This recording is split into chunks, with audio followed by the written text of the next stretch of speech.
Assalamualaikum warahmatullahi wabarakatuh. Kembali lagi di channel Cinta Mahbub. Jutaan orang menangis melihat dan mendengarkan video ini yang berjudul "Apakah kita dibenarkan untuk merajuk dengan mak kita?" Jawaban Ustazah ini amat mengejutkan orang ramai. Mari kita simak sama-sama videonya.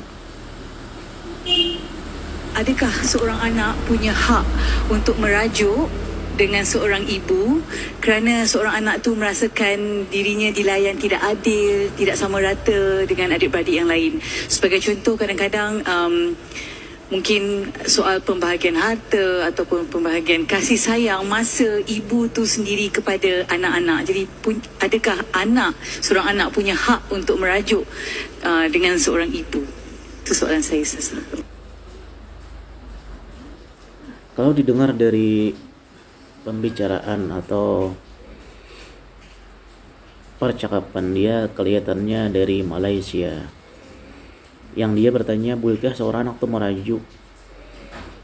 Artinya merajuk mungkin kesal kepada orang tuanya karena orang tuanya tidak membagi sama rata sama saudara-saudaranya. Misal kata dia, membagikan harta, membagikan uang tidak sama rata dengan adik-adik kakak-kakak yang lain. Kakak yang satu ini lebih banyak, yang satu ini lebih sedikit. Kenapa? Apakah boleh kita merajuk kalau orang tua kita demikian? Terima kasih. Silakan Ustazah. Baik, Alhamdulillah, anak-anak yang dimuliakan Allah, ibu-ibu yang lebih lagi dimuliakan oleh Allah Subhanahu Wa Taala. Soalan ni bagus tau. Adakah hak anak-anak ni ada hak untuk merajuk dengan mak dia? Sebab dia kata mak tak patut. Mak lebihkan kakak, tak lebihkan saya. Mak lebihkan adik, tak lebihkan saya.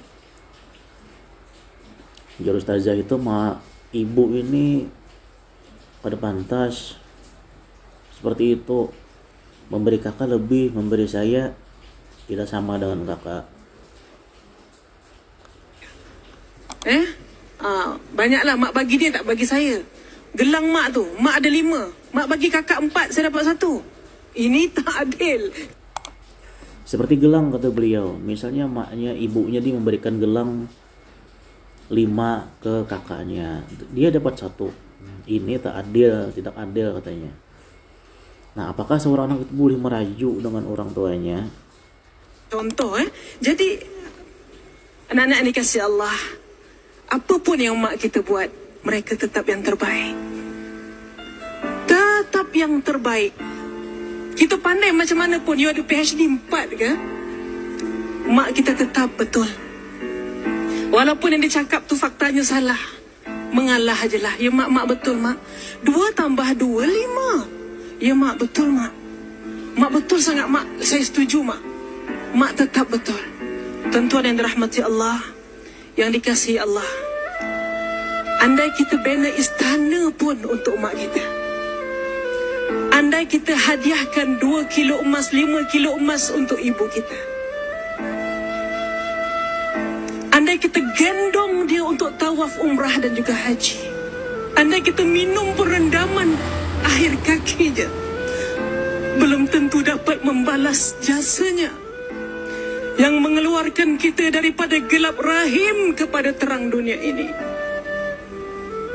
Anak-anak yang dikasihi Allah, ibu tu makhluk yang Allah muliakan.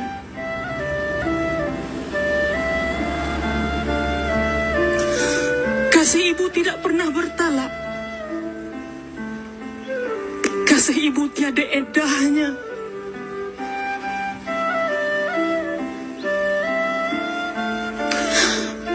Atas sebab itu, kita tidak ada hak untuk merajuk kepada mereka. Kita tidak ada hak langsung untuk berdendam dengan mereka. Pohonlah rahmat kerana pada 2 tangannya ada tangan keramat yang boleh mendoakan kita. Doanya tiada hijab, terus sampai kepada Allah. Kita tak tahu ketika kita sedang lena tidur, ibu kita bangun, ya Allah, kasihani anakku ya Allah, rahmati hidupnya ya Allah, bahagia bahagiakan dia ya Allah. Beruntunglah orang yang masih punya ibu yang dapat doa ibunya. Sebab itu tuan-tuan yang mulia, kalau anda masih ada ibu, junjunglah dia. Letaklah dia di tempat yang paling mulia. Andai anda ada ibu mertua, junjunglah dia. Letakkanlah dia di tempat yang mulia. Hatta Rasul sallallahu alaihi wasallam dapat jumpa dengan ibu susunya, Halimatus Sa'diyah. Dibukakan serbannya, dihamparkan serbannya, minta Halimatus Sa'diyah duduk di atas serbannya. Kata Sayyidina Abu Bakar, aku tidak pernah cemburu pada orang, melainkan kepada Halimatus Sa'diyah, kerana dia dapat duduk di atas serbannya Nabi sallallahu alaihi wasallam. Tuan-tuan, bak kata Ustaz, itu ibu susu. Kalau Rasul ada ibu kandung, wallahu ta'ala alam. Baiklah hadirin sekalian, insan yang dimuliakan oleh Allah dan Nabi ini juga adalah seorang manusia. Dan sebab oleh sebab itu kata beliau, tidak ada hak seorang anak untuk merayu terhadap kedua orang tuanya.